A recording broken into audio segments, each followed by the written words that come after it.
العالمين والصلاة والسلام على سيد الرسل وخاتم النبيين وعلى آله وأصحابه وأتباعه أجمعين أما بعد۔ الحمدللہ ربیع الاول کے دوران ہمارے ہاں سیرت النبی صلی اللہ علیہ وسلم کے حوالے سے کورس کے انداز میں ترتیب چلتی رہی ہے۔ حضرت مولانا مفتی فضل حاجی صاحب کو اللہ پاک جزائے خیر دیں۔ بعض اوقات بھی ہیں کچھ نہ کچھ لگے رہتے ہیں، اللہ پاک برکات نصیب فرمائے، تسلسل نصیب فرمائے۔ تو آج جو اس کی آخری کورس کی آخری نشست ہے، میں بھی اسی حوالے سے چند باتیں کروں۔ جناب نبی کریم صلی اللہ علیہ وسلم دنیا کی واحد شخصیت ہے جن کی زندگی کے تمام حالات ولادت سے وصال تک تاریخ کے ریکارڈ پہ ہوئے۔ باقی جتنی شخصیتیں بھی سیاسی، سماجی، کسی بھی شعبے کی، وہ شہرت کے بعد کے حالات پہلے کریں گے۔ جناب نبی کریم صلی اللہ علیہ وسلم کی ولادت باسعادت سے بعد اور وصال تک ایک ایک لمحہ کے حالات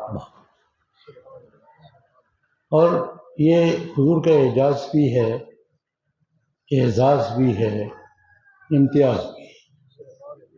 حضور کا معجزہ بھی ہے، حضور کا امتیاز بھی ہے کہ یہ خصوصیت اور کسی کو حاصل ہے، اور حضور کا امتیاز بھی، اعجاز اور اعزاز بھی ہے۔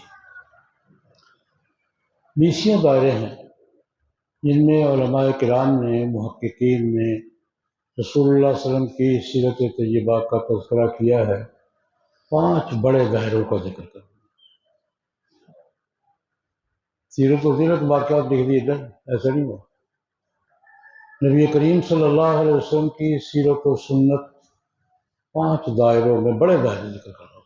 پہلا دائرہ کہ رسول اللہ صلی اللہ علیہ وسلم کا تذکرہ تو ابتدائے کائنات سے شروع ہو گیا تھا، پیشن گوئیاں، آسمانی کتابوں کی پیش گوئیاں، حضرات انبیاء کرام علیہم صلوات و تسلیمات کی پیش گوئیاں، ایک مستقل تھا۔ قرآن پاک میں بہت سارا ذکر، 2 کا ذکر کرتا ہوں۔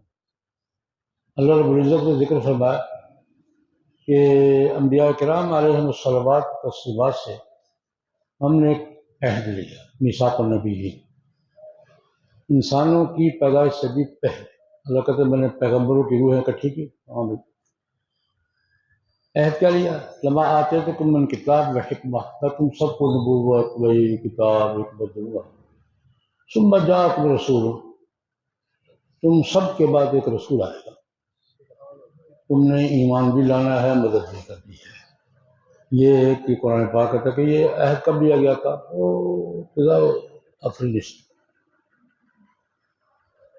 اور حضرت عیسیٰ علیہ السلام کی پیش گوئی بھی قرآن پاک میں مذکور ہے۔ میں تمہاری طرف یا بنی اسرائیل انی رسول اللہ علیکم مصدقا لما بین یدی من الکتاب ومبشرا برسول یأتی من بعد اسمہ احمد۔ میں بنی اسرائیل کا آخری پیغمبر آیا ہوں، پچھلے نبیوں کی تصدیق کرتا ہوں اور آنے والے کی بشارت دیتا ہوں جس کا نام احمد ہوگا۔ یہ 2 کا میں نے حوالہ دیا، 20 تورات میں بھی ہے، زبور میں بھی ہے، انجیل میں بھی ہے، باقی صحیفوں میں بھی ہے۔ ایک دائرہ تو جناب نبی کریم صلی اللہ علیہ وسلم کی تشریف آوری سے پہلے رسول اللہ صلی اللہ علیہ وسلم کے بارے میں پیشن گوئیوں کا ہے، مستقل ایک باب ہے، اس پر کئی کتابیں ہیں۔ دوسرا دائرہ جناب نبی کریم صلی اللہ علیہ وسلم کی ولادت باسعادت سے لے کر وصال کے لمحات تک زندگی کے تمام حال، بچپن بھی، لڑکپن بھی، جوانی بھی، بڑھاپا بھی، گھریلو بھی، شخصی بھی، معاشرتی بھی، اجتماعی بھی، خالی نہیں۔ اتنی تفصیل کے ساتھ ان نسل انسانی کی کسی شخصیت کے حالات واقع نہیں۔ صرف ہم اگر تھوڑی سی محنت کریں، مثال کے طور پر اگر معلوم کرنا چاہیں کہ نبی کریم صلی اللہ علیہ وسلم نے پیدا ہونے کے بعد 10ویں سال کیا ہوا تھا، مل جائے گا، تھوڑی سی محنت کرنے لگے۔ نبوت ملنے کے 7ویں سال کیا ہوا تھا، سب کچھ مل گیا۔ ہجرت کے 5ویں سال کیا ہوا تھا، سب مل گیا۔ یہ حضور کے حالات زندگی اتنی جزرسی کے ساتھ اور تفصیل کے ساتھ نسل انسانی کی کسی اور شخصیت میں، یہ دوسرا دائرہ حالات زندگی، اس کو ہم سیرت کہتے ہیں، جس کو ہم کیا کہتے ہیں، سیرت۔ تیسرا دائرہ جناب نبی کریم صلی اللہ علیہ وسلم نے بعثت کے 23 سالہ دور میں، یعنی وحی ملنے کے بعد وصال تک 23 سال، اس دوران جناب نبی کریم صلی اللہ علیہ وسلم نے کوئی بات فرمائی ہے، زبان سے کوئی کلمہ کہا ہے، کسی صحابی نے انہوں نے سنا ہے، روایت کر دیا ہے، ان کو احادیث ہے، آپ کو لاکھوں احادیث ہے، یہ فرمایا تھا، یہ کہا تھا، یوں کہا تھا، فلاں جگہ کہا تھا۔ اگر آپ یہ تحقیق کرنا چاہیں کہ یہ جملہ حضور نے کوئی جملہ فرمایا ہے، کہاں کہا تھا، کیوں کہا تھا، آپ کو تفصیل ملے گی۔ محدثین نے غضب کر دیا، کمال نہیں کیا، غضب کر دیا انہوں نے کہ آپ رسول اللہ صلی اللہ علیہ وسلم کا فرمایا ہوا کوئی جملہ ایک حضور نے فرمایا تھا یا نہیں فرمایا تھا، یہ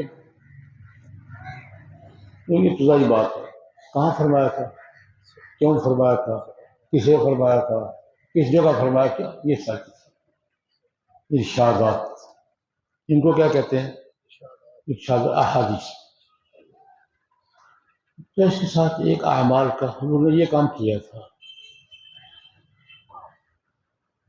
اب فرمایا کچھ نہیں ہے، یہ کام کیا ہے، صحابہ میں سے کسی نے دیکھ لیا، میں نے حضور کو یہ کام کرتے دیکھا ہے، اب یہ بھی آپ پوری تفصیل سے ملے گا، فلاں کام کیسے کیا تھا، زبان سے کچھ نہیں کیا، کرتے دیکھا ہے، اتر رہے تھے، چڑھ رہے تھے، جا رہے تھے، آ رہے تھے، دیکھ رہے تھے، ہاتھ اٹھا رہے تھے، حتیٰ کہ وہ آج ہی صبح سبق میں کبھی روایت آ گئی کہ حضور نبی کریم صلی اللہ علیہ وسلم نے فجر کی تفصیل، فجر میں وہ صبح فجر ہوتی ہے نا، روشنی یوں پھیلتی ہے، اس کو صبح کاذب کرتے ہیں، پھر یوں پھیلتی ہے، تو حضور نے یوں کر کے فرمایا یوں پھیلتی ہے، تو راوی نے بھی یوں کر کے یوں پھیلتی ہے،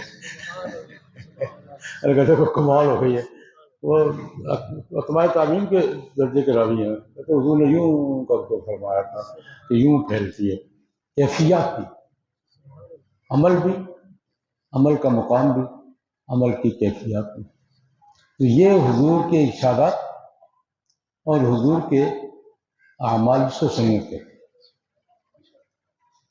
سنت کہتے ہیں، حضور نے عمل کیا تھا، عمل کرتے تھے، کتنے دائرے کے 4 پیشن گوئی، حالات زندگی، اقوال و ارشادات، اعمال و کیفیات،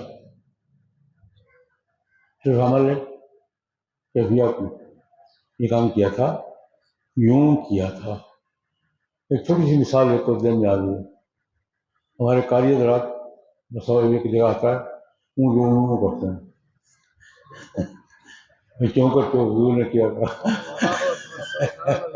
آج تک چلا رہا ہے، ہمارے یہاں مسلسلات چلتی ہیں، حضور نے ایک صحابی سے روایت کر کے مسافہ کیا، اس نے آگے مسافہ کر کے بیان، آج تک مسافہ چلا آ رہا ہے،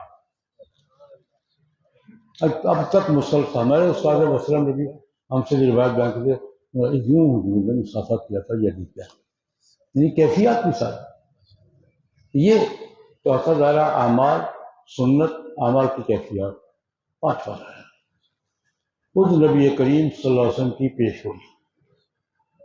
اس کے بعد یہ ہوگا بھائی قیامت تک ہونے والے بڑے بڑے واقعات، ان کو کیا کہتی ہیں، حضور کی پیش گوئی، بیسیوں پوری ہو گئی ہیں، بیسیوں پوری ہونے باقی ہیں، اپنے اپنے وقت پہ ساری ہوگی، اپنے اپنے وقت پہ ساری ہوگی۔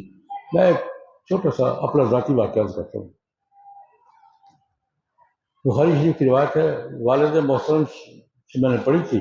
ایک روایت پہ میرا دن اٹک گیا. سوال ہوتا ہے نا، آج سے 50 سال پہلے پڑھی، 50 سال پہلے پڑھی تھی. اس میں معراج کی روایت آ گئی، معراج شریف کی. نبی کریم صلی اللہ علیہ وسلم کو معراج کی رات مختلف مناظر دکھائے گئے. ایک منظر مجرموں کو سزا ملنے کا بھی تھا. ایک مجرم کو سزا دی جا رہی ہے، بادشاہ چیری جا رہی ہے. بار بار چیرتے ہیں چھٹی ہو جاتا ہے، پھر چیرتے ہیں چھٹی ہو جاتا ہے، پھر چیرتے ہیں. بھائی کون ہے بھائی، اس کو یہ سزا کیوں مل رہی ہے؟ فرشتوں نے کہا جناب یہ وہ ہے کہ جو اس کا جرم یہ ہے کہ ایک بات گڑھے گا اور آنن فانن دنیا کے کناروں میں پہنچا دے گا. ایک جھوٹ گڑھے گا، کوئی بات گڑھے گا اور آنن فانن یبلغ بہ الآفاق، دنیا کے کناروں تک پہنچا دے گا. یہ حدیث جب میں نے پڑھی والد صاحب سے سن 69 میں نے کہا یہ دنیا میں پہنچانا کیسے ہوتا ہے؟ یبلغ بہ الآفاق، دنیا کے کناروں تک بات پہنچا دے گا. میں نے کہا ایک آدمی کہاں تک بات پہنچائے گا؟ میں نے سوال کر دیا. طالب علم کا حق ہوتا ہے سوال کرنا. میں نے کہا یہ یبلغ بہ الآفاق کیا ہوتا ہے؟ آدمی شہر والے میں بات پہنچا دے گا، شہر میں پہنچا دے گا، ملک یبلغ بہ الآفاق، دنیا کے کناروں تک بات پہنچا دے گا. یہ کیسے ہوگا؟ ایک جملہ فرمایا ہے، اتر سمجھ میں نہیں آئی تو ہوگا. پنجابی میں اتر سمجھ میں نہیں آئی تو ہوئے گا. وہ یبلغ بہ الآفاق آج ہم میں سے 10 سال کا بچہ بھی کرتا ہے. ایک پوسٹ بناتا ہے، بٹن دباتا ہے، واشنگٹن بھی پہنچی ہوتی ہے، لندن بھی پہنچی ہوتی ہے، جکارتا بھی پہنچی ہوتی ہے. میں خود کرتا ہوں. وہ جو آج سے 50 سال پہلے بات سمجھ میں نہیں آئی، کسی ممکن کیسے ہے کہ آنن فانن دنیا کے کناروں پر بات پہنچا دینا. اب یہ سمجھ میں آ رہی ہے کہ نہیں آ رہی؟ میں نے بھی جیب میں رکھا ہوا، روزانہ یہی حرکتیں کرتا ہوں. ایک پوسٹ بناتا ہوں، 10 منٹ بھی بڑا لگ دنیا کے کناروں پر پہنچی ہوتی ہے بات. تو بیسیوں پیشن گوئیاں پوری ہو گئی، بیسیوں ہوں گی. یہ 5واں دائرہ ہے اور بڑی دلچسپ بات ہے اس حوالے سے کہ جناب نبی کریم صلی اللہ علیہ وسلم کی سیرت طیبہ، حیات مبارکہ، برکت تو ہے ہی، اس سے زیادہ برکت کس میں ہوگی؟ رہنمائی بھی ہے، لیکن جتنی دلچسپ حضور کی سیرت ہے کسی کی سیرت، تاریخی واقعات، مشاہدات، تجربات. تو بڑی خوشی کی بات ہے کہ سیرت طیبہ کے حوالے سے کورس ہوا ہے، آج اس کی آخری نشست ہے. تو حضرت مولانا حضرت حاجی صاحب کو اور کلاس کے تمام رفقا کو مبارکباد دیتا ہوں. اللہ تبارک و تعالیٰ ہمیں یہ سلسلہ اور یہ سلسلے تسلسل کے ساتھ جاری رکھنے کی توفیق عطا فرمائے. اللہم صلی علی سیدنا محمد.